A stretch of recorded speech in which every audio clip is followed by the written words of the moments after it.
Olá, você que nos acompanha aqui no canal do YouTube do Instituto Brasil Israel. Como em toda sexta-feira, estamos com a jornalista Daniela Creche para falar sobre os principais assuntos da semana em Israel. Quero pedir para você deixar o seu like aqui no vídeo, a sua inscrição aqui em nosso canal. Acabamos de bater 14 mil inscritos e também o seu comentário aqui embaixo, porque é muito importante a participação do público, da audiência aqui do Expresso Israel, cada edição que passa, que vem crescendo, as visualizações, a interação aqui do público, e a gente fica muito feliz com o engajamento e com a interação aqui nos vídeos. Dani, como de costume, uma semana muito agitada, e já entrando no primeiro assunto dessa edição do Expresso, uma notícia boa, digamos assim, né? Fazia tempo que a gente não falava sobre não dava uma notícia dentro desse tema, que é a volta de um refém resgatado com vida. Os israelenses comemoraram o resgate de um refém em Gaza esta semana e trata-se de um homem de 52 anos, pai de 11 filhos e morador de um vilarejo beduíno no sul do país.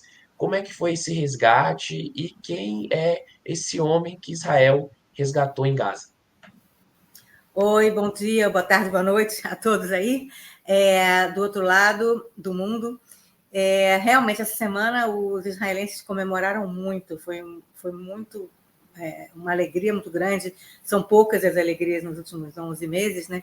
Então, uma alegria muito grande saber do resgate de um israelense, um dos 250 israelenses que foram sequestrados no dia 7 de outubro, né, do ano passado.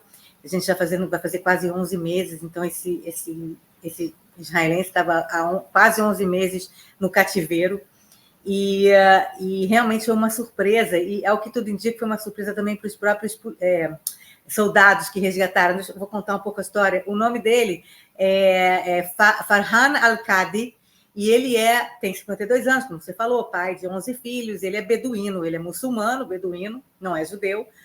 Aliás, muitos não judeus foram sequestrados pelo Hamas também. Muita gente de vários países, de várias religiões, de várias raças. Não é só, né, judeu branco. E o Farhan, ele era um guarda, ele fazia a segurança de acho que era não sei se era uma loja ou era uma indústria, uma fábrica, num dos kibbutzim, né, que ficavam em volta da fronteira, que continuam na fronteira com Gaza. E ele nem era armado, ele era um segurança desarmado, né, que ficava lá na porta de algum lugar. E ele foi sequestrado junto com todo mundo desse kibbutz, todo mundo estava junto com ele, né, foram todos sequestrados juntos. E segundo ele, foi tratado como um israelense, e o fato dele ser muçulmano, falar árabe, isso não importou nada para os caras do Hamas. Trataram ele mal, como tratam todos os reféns israelenses. E ele conta que ele ficou 10 meses, ele ficou os 2 primeiros meses em cima da terra, quer dizer, ele ficou num apartamento com outros reféns, e aí depois de 2 meses ele foi levado para os túneis embaixo da terra e ficou nesses túneis por mais 9 meses. Segundo ele, era ele e os guardas dele que ficavam mascarados, que davam para ele quase todo dia, não era todo dia, pão para comer. Ele emagreceu muitíssimo, você vê foto dele antes, ele tinha cabelo preto, ele era mais rechonchudo, e agora vocês vão ver nas imagens que a gente vai mostrar, cabelos brancos, parece que tem 20 anos a mais da idade dele. E ele perdeu muito peso, e ao que tudo indica, o que aconteceu foi que Israel começou a fazer, o exército começou a fazer alguma incursão próxima desse túnel, e os caras estavam fazendo a segurança lá, os caras estavam lá, né, os carcereiros, não é isso? Do Farhan, ficaram com medo e fugiram. E deixaram só um pouquinho de comida e fugiram. Por 2 semanas ele ficou lá, sozinho, no escuro, com pouquíssima comida. Até que ele começou a escutar vozes em hebraico, e ele falou, não atira, eu sou o Farhan, falou em hebraico. E ele aí viu que era um milagre, que conseguiram chegar até ele, E mais milagroso ainda o fato de que ele contou depois para os soldados que foram resgatar ele que os terroristas do Hamas, quando deixaram ele sozinho lá, falaram: a gente vai colocar bombas em volta de todo o perímetro aqui, porque se os soldados chegarem, eles vão explodir. Se você tentar fugir, você vai explodir. Por isso que ele ficou 2 semanas lá, sozinho, dentro, sem sair, porque ficou com medo que tivessem bombas. Tanto que quando os soldados abriram a porta, acho que era um quarto. Esses túneis, assim, você entra no túnel, parece que está num subsolo de um shopping center, né? Mas assim, shopping center eu não digo, mas se você pensa em túnel, você pensa em negócio de túnel, assim, aquele negócio meio escuro, né? Redondinho. Não. São como se fossem. Tem túnel que passa até carro, né, Dani? Passa até carro, são túneis que vocês. Tanto que a gente já viu algumas imagens, eu não sei se está nessas imagens, mas tem uma imagem que é a imagem primeira, que ele conversando com os soldados, parece que ele está numa sala normal de um prédio, entendeu? Quer dizer, é embaixo da terra, dentro de um túnel do Hamas, mas parece que é né, -3 de um prédio, né? Aquela coisa. E aí, o andar -3, né? Aí então, ele conta que ele ficou com medo, porque ele achou que ia ter explosivos. E aí, tanto que quando chegou esses soldados, ele falou: não atira, não atira, não atira, né? Eu falo em hebraico, eu sou o Farhan, não atira, não atira. E ele foi assim, tipo, ele foi devagarzinho, assim, como é que fala quando você faz com o pé assim, de bailarino, assim, esqueci como é que fala, meu Deus, me ajuda aí, João. Até os soldados com medo de explodir, né, que tivesse bomba lá.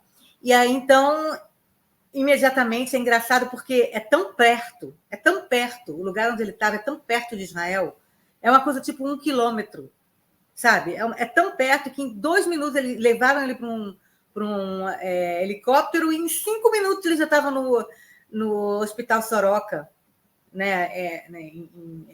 Sabe, no sul de Israel. Quer dizer, então, é muito impressionante a proximidade das coisas aqui. Né? Acho que foi de fininho, Dani. Estava tentando lembrar de fininho, a obrigada. palavra aqui. De fininho, ele foi de fininho. Na ponta do pé, que eu quis dizer. De fininho, é isso. Mas o pessoal me entende, meu português meio truncado. E aí, então, o que aconteceu foi isso, quer dizer, e os soldados realmente falaram que foi uma surpresa, porque eles estavam, obviamente, vasculhando os túneis e tudo, mas eles realmente não tinham nenhuma informação específica sobre ele lá naquele lugar. Eles sabiam que tinham circulado reféns por lá, mais ou menos, né? Mas eles não tinham informação concreta de que ele estava realmente lá. Vamos ver, então, essas imagens, depois eu continuo falando um pouquinho mais, mas vamos ver essas imagens dele sendo resgatado, né, algumas imagens do resgate dele, e depois um irmão dele emocionado, falando como que ele não acreditava que ele ia ver o irmão de novo.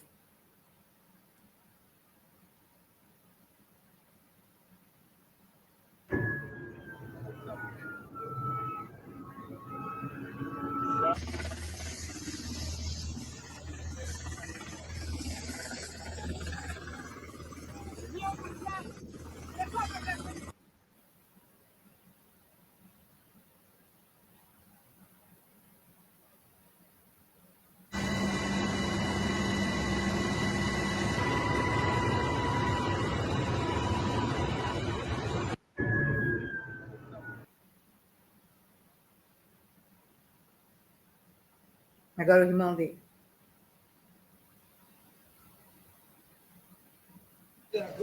כמו שיותר טוב, להסביר תחושות כאלה, כמו שיותר טוב מנולד חדש. בן אדם ברוך השם, אנחנו אומרים תודה רבה לכולם, ואני מקווים שלראות אותו בבריאות, שמחים מאוד שאנחנו מקבלים את הבשורות האלה. E aí, aos pouquinhos, né? Isso aconteceu há 2 dias, né? A gente está falando hoje a gente está gravando um pouquinho antes, a gente está gravando na quinta-feira, né? Dia 29. E ele, desde então, né? Desde o resgate, que foi 3 dias atrás, estão saindo várias informações sobre como foi o cativeiro dele. Algumas são fortes e outras são, enfim, em geral fortes, né? Por exemplo, ele conta que ele não quis falar o nome no começo, mas agora a gente já sabe.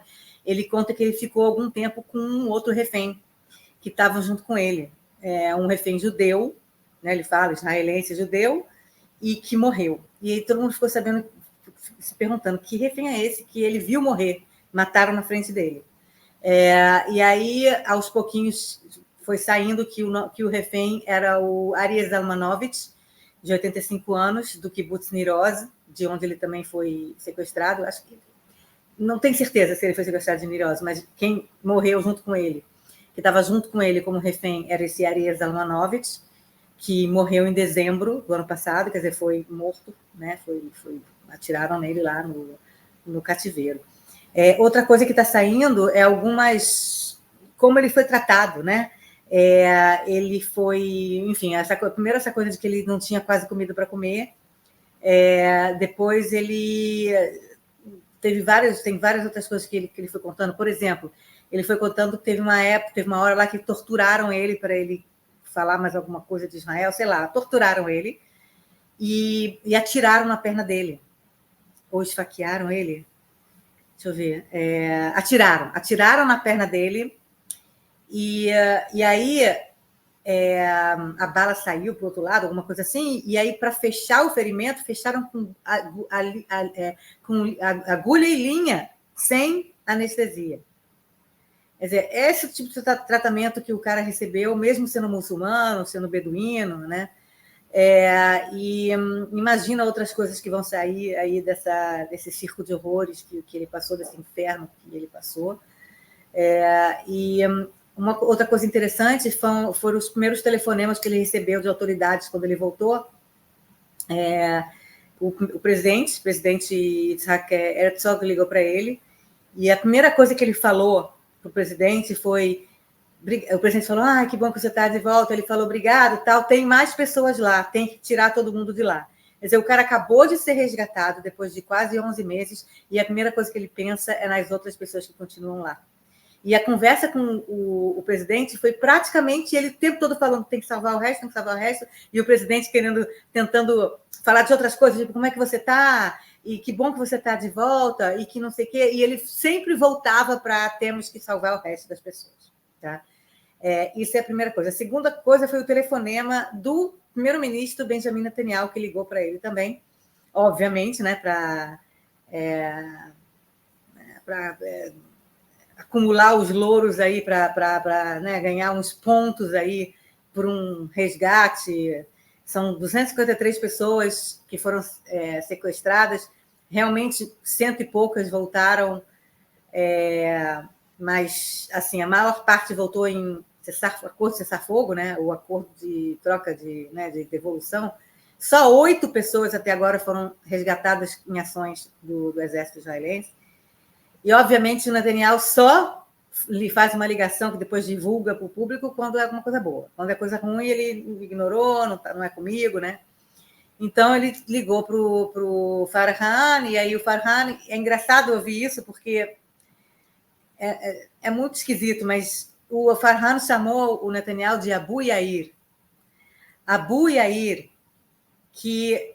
não sei se as pessoas sabem que existe uma tradição muçulmana de vocês que no momento em que alguém, um homem, tem um filho homem, o nome dele muda, quer dizer, ele vira um apelido, né? Ele ganha um apelido, que é como se fosse um novo nome dele, que é pai de fulano. Tanto que Mahmoud Abbas a gente chama de Abu Mazen. Aqui em Israel as pessoas não conhecem ele como Mahmoud Abbas. As pessoas conhecem ele como Abu Mazen, quer dizer, o pai de Mazen. Mazen é o primeiro filho homem dele, entendeu? Então, vários, por exemplo, tinha aquele Abu Alá, que também foi do parlamento palestino, ele acho que também ele foi, numa certa época, o primeiro-ministro também da autoridade palestina, Abu Alá, pai de Alá, que é o primeiro nome do primeiro filho dele. Então, alguns, né, ou sei lá, não sei quantos muçulmanos da minoria de 21% de árabes israelenses, a maioria muçulmanos, né? Também tem árabes cristãos, mas a maioria são muçulmanos, tem às vezes chamam Netanyahu de Abu Yair, pai do Yair. Tá? Isso é muito interessante porque você chama alguém de Abu alguma coisa porque o cara é uma autoridade, porque você está reverenciando ele, você está você está dando, né, está honrando ele, né, está tratando ele como alguém com uma certa autoridade. E é interessante você ver um beduíno do sul de Israel, os beduínos, ele mesmo, o Farhan, mora numa aldeia não reconhecida pelo Estado, que não tem água potável, que não tem luz, porque tem toda uma questão dos beduínos, acho que eu já falei uma vez no Expresso aqui sobre os beduínos, mas eu não vou entrar muito profundo, mas realmente eles são esquecidos aí pelas autoridades, muitos não têm muitos direitos, eles também não têm bunkers ou abrigos antiaéreos para protegê-los, né? Quer dizer, então é como se fosse realmente um grupo bem enfraquecido, né? Bem fragilizado, e ele chamar o Netanyahu de Abu Yair, mostrando uma certa reverência à autoridade, é meio paradoxal. Ou talvez não, eu não sei, talvez eu esteja lendo demais nessas entrelinhas aí, mas acho que o mais importante é o fato de que a gente entender que nem sempre as pessoas que são mais empobrecidas, mais desfavorecidas, elas são contra as autoridades. Às vezes acontece o contrário. Acontece que as pessoas um pouco mais desfavorecidas, elas têm uma certa reverência à autoridade que as pessoas que são um pouco mais privilegiadas podem se dar ao luxo, de repente, de criticar autoridades, e grupos um pouco mais desfavorecidos, às vezes, têm essa reverência um pouco maior às autoridades, apesar de serem enfraquecidas. Não sei se faz sentido para você, João. Eu acho que, enfim, estou tentando aqui ler nas entrelinhas, porque quando ele falou Abu Yair, isso foi tão esquisito para o meu ouvido, né? Porque o Netanyahu está sendo tão criticado nesse momento, mais de 70% do público israelense quer que haja eleições, tanta gente quer que ele saia, tanta gente critica ele agora exatamente nessa questão dos refugiados, reféns, e que ele está empurrando com a barriga um novo acordo de libertação dos reféns. Eu não sei se eu concordo pessoalmente que ele esteja com tanta má fé assim, mas porque eu entendo o dilema, você tem que abrir mão de muita coisa, Israel tem que abrir mão de muita coisa de sua defesa, né, para, enfim, em pagamento por esses reféns, que é justamente isso que o Hamas queria, né?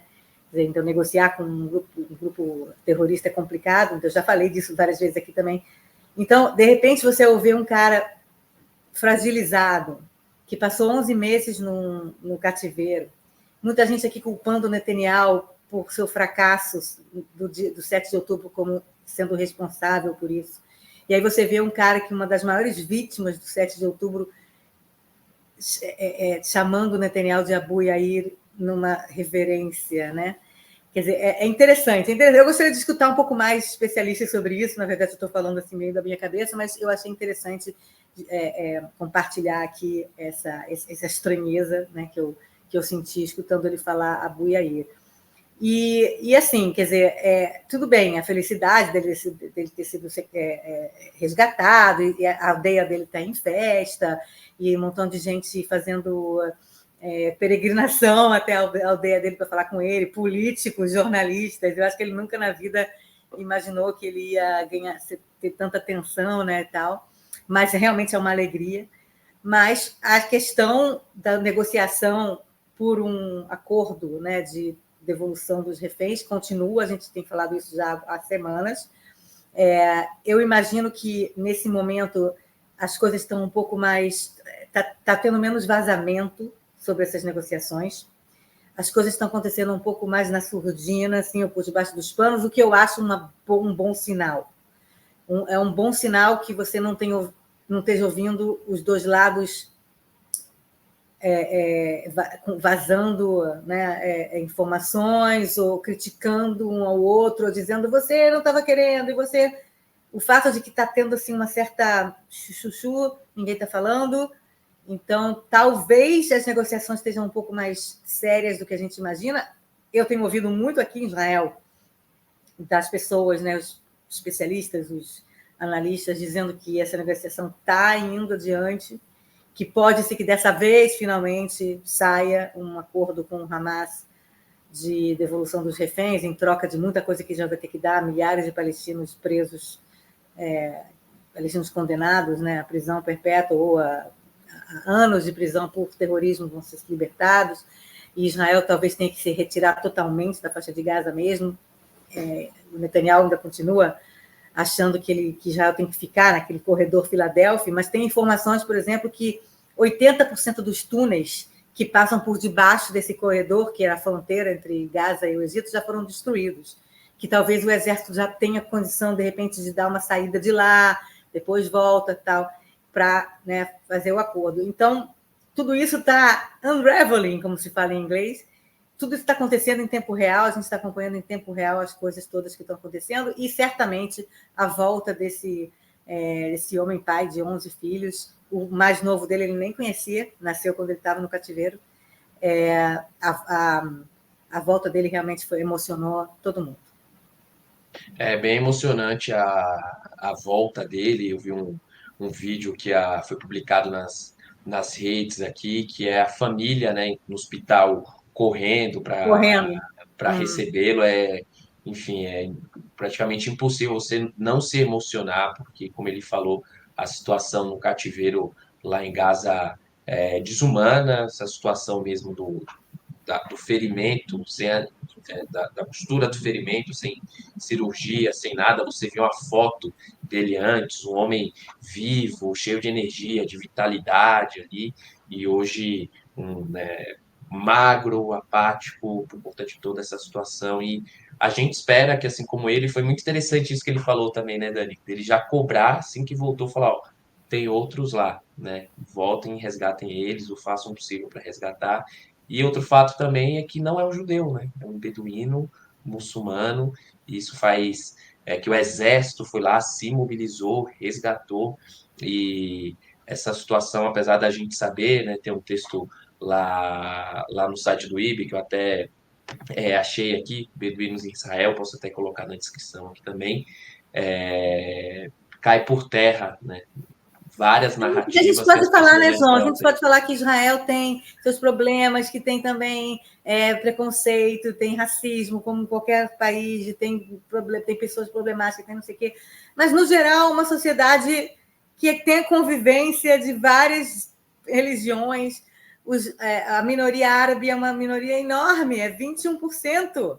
Quer dizer, não é uma minoriazinha pequenininha, não. Participa de toda a vida israelense, não tem aqui essa coisa de que não pode entrar aqui, árabe não pode vir aqui, não sei o que, não sei o que. Não é apartheid, está longe de ser. É claro que você tem tensões. Questões, né? Você tem questões, você tem tensões, mas essa é a prova, não só do lado israelense, que coloca em perigo seus próprios soldados, que inclusive tem muitos soldados beduínos. 20 beduínos morreram no 7 de outubro também, além, quer dizer, dos que foram, tem alguns sequestrados ainda, mas foram 20 beduínos morreram, quer dizer, não só os israelenses os tratam como irmãos, Netanyahu, inclusive, a primeira coisa que ele falou foi: meu irmão, você voltou para casa, você é nosso irmão, tal, entendeu? Quer dizer, então, e o país inteiro ficou feliz, independentemente de quem fosse, entendeu? Como também você pode ver pelo lado do Hamas, o tratamento foi igual a um judeu. Quer dizer, então, é claro que a gente fala que o Hamas tem essa coisa religiosa, antissemita, muito forte, que permeia, né, todo o Hamas. Eles não chamam israelenses de israelenses, eles chamam de judeus. Não existe a palavra israelense, é tudo judeu. Mas eles acham que os não-judeus, entre os judeus, são colaboradores, e são piores ainda. Porque, segundo o Hamas, esses beduínos que moram em Israel tinham que pegar em armas e matar os judeus. É isso que, na verdade, o próprio Yahya Sinwar, o líder do Hamas, queria que tivesse acontecido no 7 de outubro. Ele queria que que a minoria árabe israelense aproveitasse o ensejo e começasse a matar israelenses também, matar judeu também, e queria que todos os palestinos da Cisjordânia também entrassem na luta.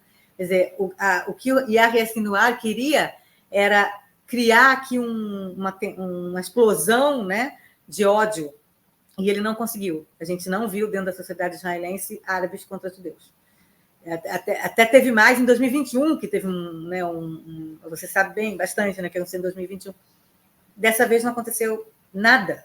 Não, houve uma solidariedade grande também entre as duas, entre todas as populações aqui, independentemente de todos os problemas estruturais, socioeconômicos e étnicos que existem em Israel, como em qualquer outro país, né? Então, você apontar Israel como um exemplo de único supremacia, de supremacia, um exemplo único, porque em Israel e no resto do mundo é tudo lindo. É um país normal, com pessoas normais, que têm seus problemas normais, horríveis, coisas horríveis que têm que ser lutadas, realmente existe, desculpa, que tem que ser consertadas e melhoradas, mas no geral a gente viu a prova de como que não tem, que os israelenses ficaram muito felizes com a volta de um irmão beduíno.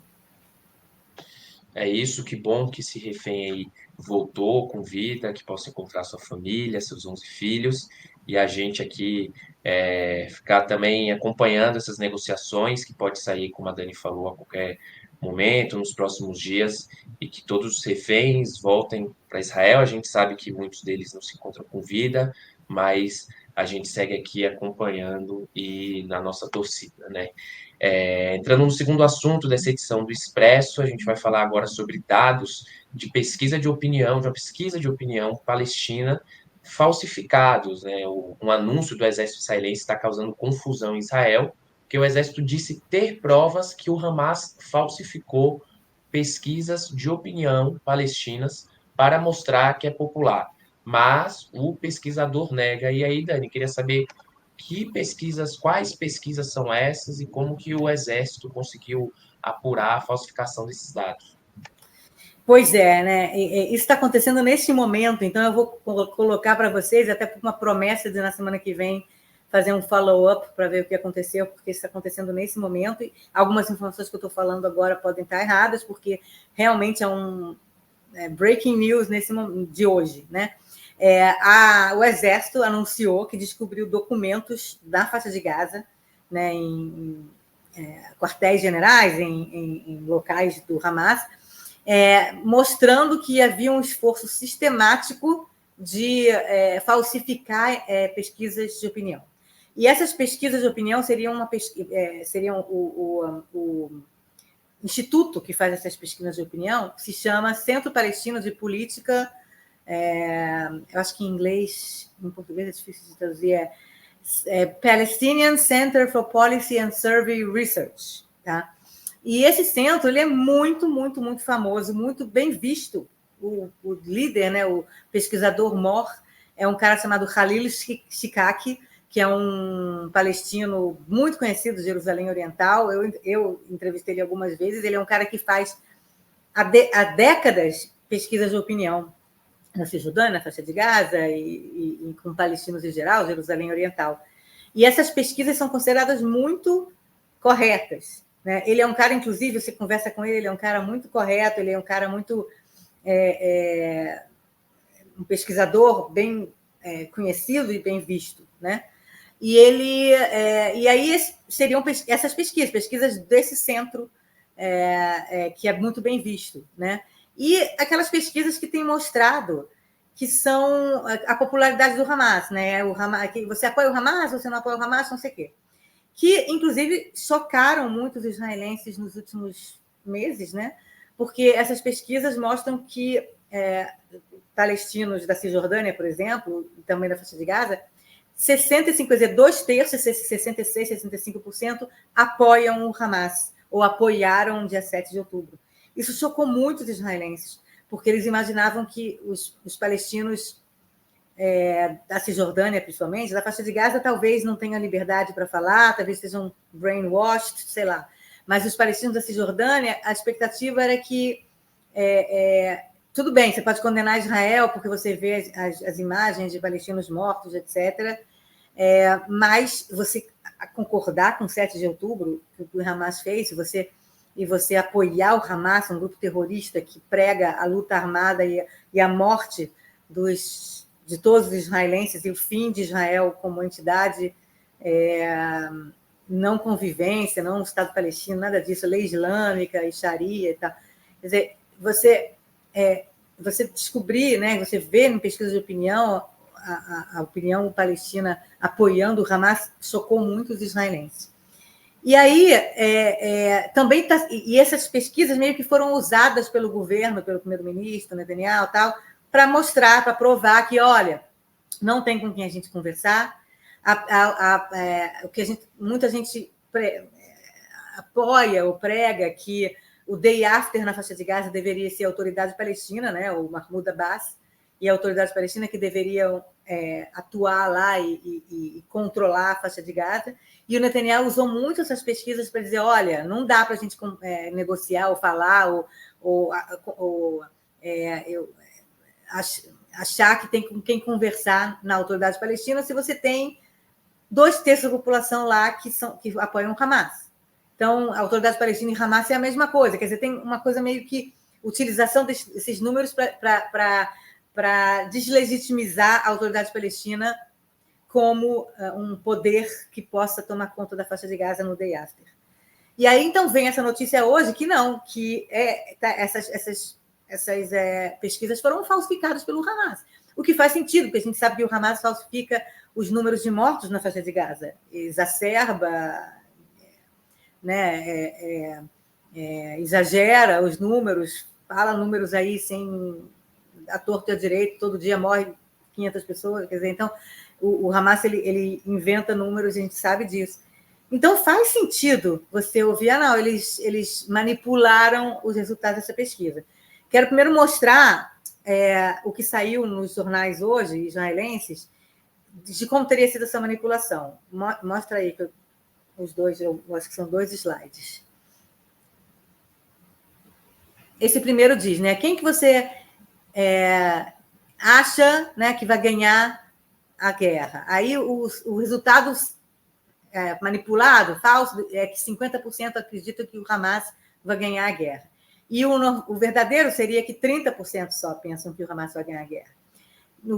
O falso diz que 18% acham que Israel vai ganhar a guerra, e no verdadeiro, que 51,2% dos palestinos acham que Israel vai ganhar a guerra. Tá? Esse é o primeiro slide que parece assim, essa coisa meio de o que foi falsificado e o que seria a realidade. Mostra o outro.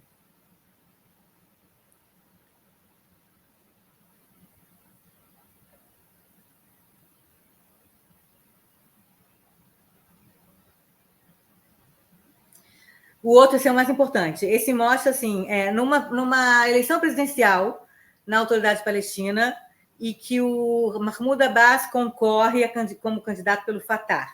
E o Ismail Haniyeh, que morreu, né, que foi assassinado, teoricamente por Israel, mas Israel não admitiu, né? Mas o Ismail Haniyeh que morreu há um mês.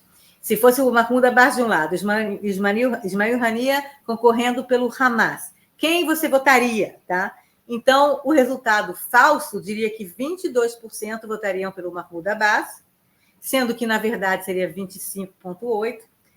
O resultado falso diria que 48% votariam pelo Ismail Haniyeh, e o verdadeiro diria que só 21,3% votaria nele. O resultado falso diria que só 23% disseram que não vão participar da eleição, que não vão votar em branco, enquanto na realidade seria 52,3%. E o não tem opinião, 7%, na verdade seria 0,06%. Agora, assim, tipo, faz sentido, de alguma forma. E ajuda um pouco na narrativa de quem fala, Netanyahu, olha, não, você precisa confiar na autoridade palestina. Não é assim. Os palestinos não estão a favor do Hamas como se parece. Inclusive, você pode já fazer um acordo de cessar-fogo, porque a situação não é tão ruim assim na opinião pública palestina. Ok, faz até sentido, mas meia hora antes de eu entrar aqui, que eu ia falar disso, meia hora antes de eu entrar aqui para a gente gravar, saiu uma entrevista com o Khalil Shkaki, que é o presidente desse instituto de pesquisa, cara muito bem visto, sabe, que eu falei antes, dizendo que é improvável que o Hamas tenha falsificado os resultados das pesquisas. Né? Ele diz que ele rejeita as alegações do Exército com base em documentos que o Exército diz ter encontrado em Gaza. Aí ele diz assim, nossa equipe de Gaza trabalhou conosco por mais de 20 anos, mas investigaremos todas as alegações como parte de um compromisso de garantir o controle total de qualidade. Quer dizer, eu não sei ainda o que vai acontecer, porque provavelmente o Khalil Shak sabe o resultado verdadeiro, né? Ou então o resultado verdadeiro teria sido falsificado no sentido de que os resultados em Gaza foram manipulados e aí o Khalil Shak acha que são verdadeiros. Eu não sei, está confuso isso. O Khalil Shak, pelo menos, disse que ele vai investigar, mas que ele acha altamente improvável que tivesse acontecido isso. E eu não sei. Quer dizer, eu acho que essas pesquisas, então, são pesquisas de opinião em Gaza, né? Não são deixa eu ver aqui. Deixa eu estou confundindo aqui. Falsificar de opinião pública não diz aqui. Não diz aqui exatamente se é opinião pública total ou só de Gaza. Enfim, isso está ongoing, de novo, está acontecendo nesse momento. Mas é importante essa briga, porque é uma briga de narrativas. É uma briga entre pessoas que falam, olha, viu só, a opinião pública palestina não é tão a favor do Hamas assim, podemos confiar nelas, podemos negociar, autoridade palestina, que é o pessoal, obviamente, mais à esquerda no campo político, e o pessoal da direita que acreditava na pesquisa certa, né, que o Exército diz que foi manipulado, mas que, na verdade, talvez seja certa, de que você não pode negociar com a autoridade palestina, não pode confiar nos palestinos, 2/3 apoiam o Hamas. Quer dizer, a verdade é que isso abre uma caixa de Pandora aí, de você não saber realmente o que está acontecendo, você não saber realmente o que a opinião pública palestina pensa. Além do fato de que você realmente, em faixa de Gaza, você tem como fazer uma pesquisa que a pessoa vai responder de maneira sincera. E o que quer dizer sincero na faixa de Gaza, quando você está há 18 anos sob uma ditadura islâmica? As pessoas, os jovens de 18, 20 anos de idade, não conhecem outra coisa a não ser essa ditadura islâmica. Que tipo de opinião eles podem ter? Que tipo de liberdade de pensamento eles podem ter tido nesses últimos 18 anos para ter uma opinião um pouco diferente, ou criticar o Hamas, né? Como a gente gostaria que fosse criticado? E na Cisjordânia, como é que isso está realmente acontecendo? O que as pessoas realmente pensam? Existe uma coisa de você falar uma coisa, mas na verdade você pensar outra. Quer dizer, é muito interessante. Eu acho que essa questão da opinião pública palestina é algo que tem que ser pesquisado melhor. E eu gostaria, na verdade, de saber o que realmente os palestinos pensam, principalmente na Cisjordânia, na faixa de Gaza também, mas principalmente na Cisjordânia, né? Agora, um pouco de, assim, tipo, se pensar bem, o fato de que você não vê a Cisjordânia borbulhando mais do que está borbulhando agora, está havendo problemas na Cisjordânia, tanto que Israel fez uma incursão grande na Cisjordânia essa semana, uma das maiores incursões dos últimos anos, para prender terroristas, matar terroristas. Acho que 17 palestinos morreram, acho que foi em Jenin, e vários soldados israelenses ficaram feridos. E realmente você vê em lugares como Jenin, Tulkarem, que você tem realmente grupos que apoiam mais o Hamas, apoiam a luta armada, a resistência, quer dizer, acabar com Israel. Então, você vê realmente jovens lá, né, aquela coisa meio que idealistas ou brainwashed, uma coisa assim, e que estão lá realmente borbulhando. Mas você não vê a sociedade toda palestina saindo para atacar israelenses, né? Você não vê invasões de palestinos para dentro de Israel tentando fazer atentado terrorista, apesar de que houve, sim, um ou outro. A gente falou na semana passada de um atentado que não acontecia há 8 anos em Tel Aviv, mas as pessoas pensavam que ia ter mais. Quer dizer, o fato de que você tem, sim, problemas de segurança na Cisjordânia, mas talvez não no nível que se imaginava, talvez possa ser aí uma espécie de hint do que realmente os palestinos pensam. Talvez não seja não, por um lado, não seja um apoio total ao Hamas, e nós queremos também ser do Hamas, porque os palestinos ainda lembram da segunda intifada, como foi violenta, né? E talvez não queiram voltar, né? Há 20 anos atrás. Mas, por outro lado, você vê, sim, que há jovens, a juventude que considera o Hamas como um modelo, né? Infelizmente. Então, é interessante essa questão das opiniões públicas, da opinião, né? Das pesquisas de opinião, e a gente vai acompanhando. Prometo, na semana que vem, dar um update sobre isso. É um debate muito complexo, acabou de sair do forno, né, Dani? E a gente sabe o perigo de pesquisas de opinião falsificadas, porque Manipuladas, né? manipuladas, né? Porque influencia e impacta campos políticos diversos, né? Como você Às falou, vezes a pessoas. pergunta foi um pouco diferente, e aí né, houve uma manipulação aí na que tipo de pergunta foi feita, e a resposta, na verdade, ela reflete uma outra coisa. Quer dizer, então, a Ou tem gente uma sabe certa tendência de induzir ali quem está sendo entrevistado a responder também. para o A ou para o B, né? A gente vê isso aqui às vezes em época de eleição no Brasil, volta e meia aparece que determinado instituto manipulou para o candidato ou para a candidata A e B, e os perigos desse tipo de manipulação de perguntas, de resultados e os impactos que, que dependendo do tipo de pesquisa, do que pode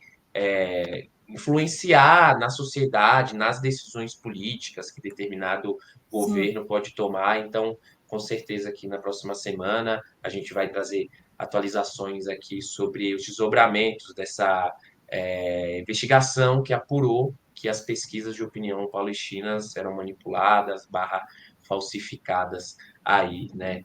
E entrando no terceiro e último assunto dessa edição do Expresso, a gente vai falar um pouco agora sobre a guerra e a economia, porque desde que a guerra começou, Israel fechou as fronteiras para os trabalhadores palestinos que iam todos os dias para Israel para trabalhar na construção civil. Mas ninguém imaginava que isso ia durar 11 meses, e esse fechamento está ameaçando a economia tanto de Israel quanto dos palestinos. É uma coisa que a gente, depois que aconteceu o 7 de outubro, nos primeiros meses, ali, semanas, a gente falava disso, né, Dani? Que diariamente vários trabalhadores palestinos entravam em Israel para trabalhar, entravam normalmente, né? Pois é, né? Quer dizer, a gente sabe que nas semanas antes, meses antes do ataque terrorista do dia 7 de outubro, 10 mil palestinos de Gaza entravam em Israel todo dia para trabalhar, principalmente na construção civil. E que alguns deles talvez tenham ajudado a organizar e a planejar o ataque terrorista, inclusive desenhando mapas dos kibbutzim onde eles estavam trabalhando. Mas a gente sabe que é uma minoria, né? Foi uma minoria. A maior parte dos trabalhadores não participou nesse momento do planejamento, não sei o que aconteceu depois. Mas no caso da Cisjordânia, a situação é muito pior, porque a Cisjordânia tem mais ou menos 3 milhões de pessoas e diariamente, antes do dia 7 de outubro, entravam em Israel para trabalhar, principalmente assim, 90% em construção civil, 150 mil palestinos. Quer dizer, o ganha-pão deles, como chefes de família, era entrar em Israel todo dia para construir prédio, construir não sei o que, construir construção civil, né? E para eles era um win-win situation, porque para eles o dinheiro, o salário que eles recebiam nesses projetos de construção civil era muito alto em comparação ao custo de vida que eles têm na Cisjordânia. Quer dizer, eles realmente ganhavam o dinheiro que para eles dava para sustentar a família e parentes próximos e tudo. Sendo que esse dinheiro em Israel era pouco, né? Tipo assim, é um salário que para os empreiteiros israelenses valia a pena pagar, porque se você for dar esse mesmo trabalho para trabalhadores israelenses ou estrangeiros de outros lugares, seria 3 vezes mais alto. Quer dizer, era um salário baixo em comparação com os trabalhadores israelenses, mas muito bom e muito alto em comparação com o custo de vida na Palestina. Quer dizer, então era uma coisa que win-win, a gente pode discutir aí questões socioeconômicas e tal e tudo, mas era importante que eles tivessem esse trabalho, que eles não teriam e não têm na Cisjordânia, não tem tanto trabalho assim de construção civil, e muito menos pagando o que os empreiteiros israelenses pagam, que pode parecer pouco internamente, mas é muito para eles lá para o custo de vida na Cisjordânia. Então, quando fechou, né, tipo, houve essas informações de que alguns trabalhadores que vinham da faixa de Gaza ajudaram a planejar, então já ficou aquele medo. A população aqui tem medo. Eu conheço pessoas que andam pela rua, escutam alguém falando árabe, tem trauma, pós-trauma, a pessoa fica traumatizada e vai para o outro lado, entendeu? E não é uma coisa consciente, é uma coisa de trauma mesmo. As pessoas têm trauma e têm medo de palestinos. Aliás, é o que eu sempre digo aqui, quer dizer, as questões aqui são muito mais complicadas do que se pensa. Não Israel não quer lidar com os palestinos porque quer controlar, porque não sei o quê. Não, porque também tem essa coisa da segurança, principalmente a coisa da segurança. Os israelenses morrem de medo, se sentem inseguros.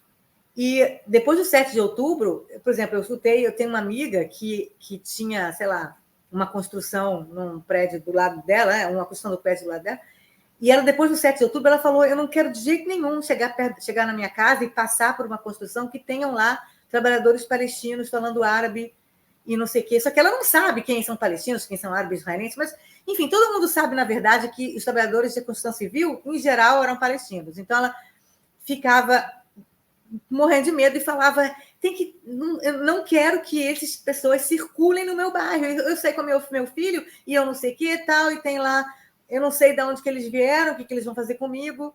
Medo, é um medo até um pouco irracional, talvez, mas assim, como é que você pode culpar uma pessoa de ter um medo irracional depois do 7 de outubro? Quer dizer, é um medo irracional. Parece que aquele seu medo que parecia irracional, você falava, não. Aí, de repente, depois do 7 de outubro, você fala: viu só, aquele medo que eu tinha de que eles vão vir aqui nos matar se concretizou. Então, agora eu não quero mais. Quer dizer, os meus medos são todos verdadeiros, né? Então, houve um fechamento, ninguém entra, né, de trabalhadores palestinos na construção civil, da Cisjordânia, aí já não estou falando de Gaza, estou falando só da Cisjordânia. E, assim, tipo, nos primeiros meses, os palestinos de lá, eles meio que, não, vai acabar, vai passar rápido, tudo bem.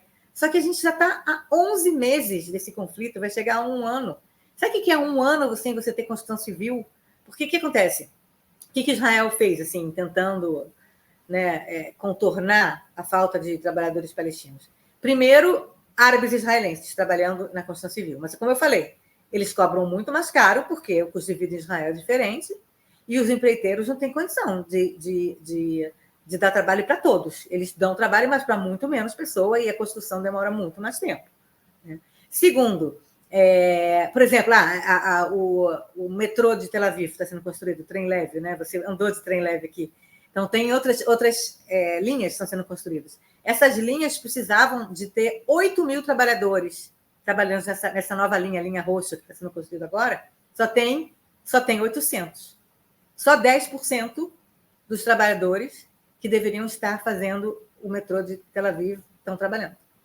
Então, é complicado. A Israel começou, então, a falar: vou trazer, então, trabalhadores de outros países. Aí acho que trouxeram vários, ou falaram com indianos que estão aqui, trabalhando em outras áreas, e falaram: vem trabalhar na construção civil. E aí um empreiteiro contou para o Rod Remo, que é o repórter no qual eu estou baseando essas informações todas, que ele fez uma reportagem maravilhosa no Canal 12, vou até pedir para você mostrar daqui a pouco um pouco da reportagem. Ele falou que ele entrevistou um empreiteiro e falou: mas esses indianos não sabem nada de construção civil. Nada. Eu tive que fazer um curso com eles de construção civil, e aí eu coloquei eles 1 semana para trabalhar, eles não fizeram nada, demiti todos eles. Quer dizer, então, é muito complicado isso. E construção civil, a gente sabe que é um motor da economia. Influencia muita coisa, influencia em impostos, influencia principalmente no valor da moradia, né? Quanto menos construção civil você tem e menos casas novas você tem para oferecer para o público, que vai crescendo, né? Tem um crescimento demográfico, mais caros vão ficando os apartamentos, mais caros vão ficando os aluguéis, E aí a inflação vai aumentando cada vez mais. Quer dizer, é uma coisa, é um dominó, é um efeito dominó isso. Existe um número que o Hag Remo deu de quanto que Israel está perdendo, a economia de Israel está perdendo por não ter já há quase um ano essa Constituição Civil funcionando normalmente, que é algo em torno de 2,4 bilhões de shekels, que seria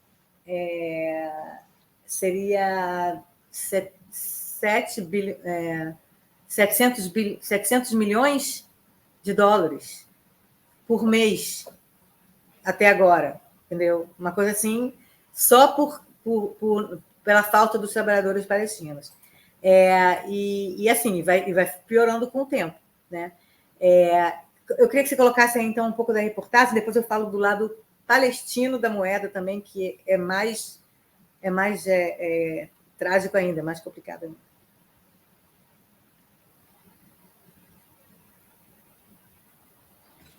Yossi? É em hebraico, mas vocês vão entender que ele é o repórter falando com o empreiteiro e... קטסטרופה. 8 É חודשים. uma catástrofe, ele falou, catástrofe. הציוד זרוק, נשרף. כמו בית קברות. É como um cemitério. דממת המוות שמקדמת את פניך באתר הבנייה הנטוש הזה שבהוד השרון, תואמת לתיאור הכמעט מורבידי של יוסי שבי, קבלן שעובד ומתפרנס כבר עשרות שנים, והיום קרוב להישבר. כל מה שבניתי ב-40-35 שנה, הכל ירד לטמיון. אי אפשר לתפקד. רק, אתה יודע, אולי רק לתלות איזה חבל ולתלות את עצמנו. זה מה שנשאר, נגמר, זהו. Pode parar. É só para dar um gostinho, eu sei que é em hebraico, e você vê esse empreiteiro, um árabe israelense, quase chorando, dizendo que tudo que ele construiu nos últimos 35, 40 anos acabou. Essa era uma casa em Yod HaSharon, numa cidade próxima de onde eu moro, que está parada, e ele não ganha salário, não ganha, né? Ele não consegue continuar a construção, e ele tem outras construções que estão paradas também. Agora, do lado palestino, a situação é ainda mais dramática, porque se você pensa 150 mil, desses 150 mil, digamos que o repórter falou algo em torno de 8 mil continuam vindo, conseguem entrar em Israel. Mas aí você tem, sei lá, então 110 mil palestinos, não, 150 mil, 140 mil que não entram. Se você multiplicar e pensar que cada família tem no mínimo 5 pessoas, ou mais do que isso, você chega aí a quase 1 milhão de pessoas que não tem ganha-pão. O pai de família não vai ganhar o pão, não consegue, né, ganhar o seu salário há 11 meses. E isso também influencia na arrecadação de impostos dentro da autoridade palestina, porque eles não pagam impostos também. Então, o governo palestino fica com menos dinheiro para poder pagar seus funcionários públicos. Quer dizer, também é um dominó dentro da economia da Cisjordânia. E o que esse repórter, o Hag Remo, diz, que o perigo disso, não só o perigo, enfim, de você ver pessoas vendendo tudo e tendo problemas para dar comida para os seus filhos, do outro lado, né, da fronteira, você vê também que isso pode levar a a mais ódio contra Israel, e a mais desespero, e a mais... E a gente sabe que o ódio e o desespero junto formam... É uma receita... É uma linha muito tênue também, né? É uma receita de extremismo. Imagina jovens dessas famílias que falam, vou lá então matar todo mundo, entendeu? A gente vê, a gente lembra, né? A gente fala sempre de por que surgiu o nazismo, né, na Alemanha, na década de 30. Também tinha um problema financeiro, um problema econômico muito grande, com a inflação muito alta na Alemanha, que levou a uma certa ideologia, né, que dá fruto no final, acaba tendo fruto as ideologias xenófobas, as ideologias racistas, né? Você pesquisa a antiga Iugoslávia, você sabe bem como o extremismo e o desespero, né, como o desespero e questões econômicas e que as pessoas não conseguem se manter podem empurrar a pessoa para o outro lado dessa linha tênue e ela se tornar extremista. Então, o temor é não só de que a economia palestina realmente caia, como também muitos jovens, ou até não jovens, ou até pais de família que, por desespero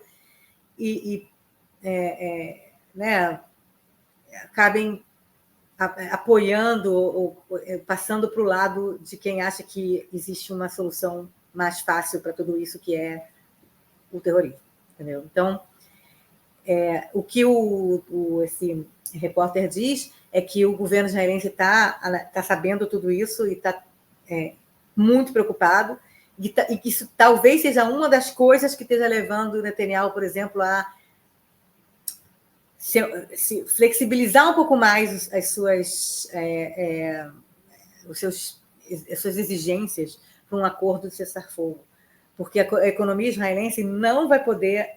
E essa questão da Constituição Civil é só um lado da economia israelense que está de mal a pior, né? Em 11 meses de guerra, você tem toda a questão das startups e das empresas de alta tecnologia que não estão conseguindo arrecadar e trazer dinheiro de fora. Você vê Israel caindo, né, nas empresas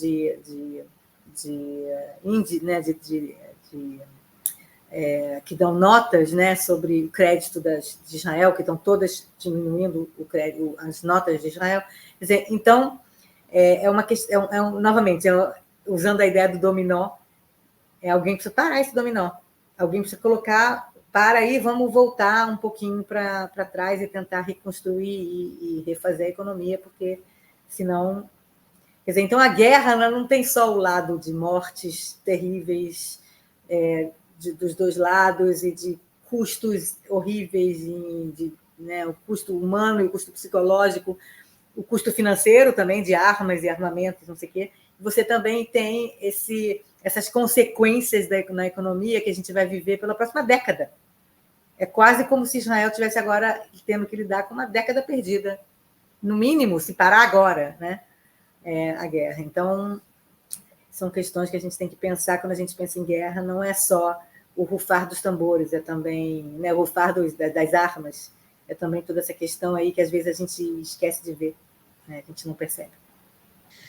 Sem sombra de dúvidas, é um baque na economia israelense e o Hamas sabia de todos esses riscos, né, da ameaça da vida de trabalhadores palestinos que levam seu sustento para casa, que sustentam os seus lares através do trabalho na construção civil israelense, não se importou, e aí Israel, ao mesmo tempo, a gente volta, né, os dilemas que a guerra traz, né, fecha as fronteiras, aí a sociedade também tem essa percepção, tem essa reação, né, em relação a esses trabalhadores, mas, como você bem falou, a economia, ainda mais no contexto de guerra, ela muitas vezes determina como grupo social, a relação entre grupos sociais, e ainda mais em grupos sociais com questões políticas, territoriais, religiosas, uma economia em deterioração, ajuda a aflorar ainda mais, como você bem lembrou, na Iugoslávia, nos anos 80, né, guerra em 90, mas nos anos 80, com a morte do Tito, o país passa por uma grave crise econômica, assim como outra potência socialista também, a União Soviética, você vai ter até algumas reformas, e surge, né, grupos separatistas radicais na Chechênia, em outros territórios. Então, esse período, as crises econômicas às vezes ajudam e inflam questões catalisam, né? São catalisadores. É quase como uma receita mesmo, tipo, quando começa uma crise econômica tão grave, você já quase imagina o que vai acontecer.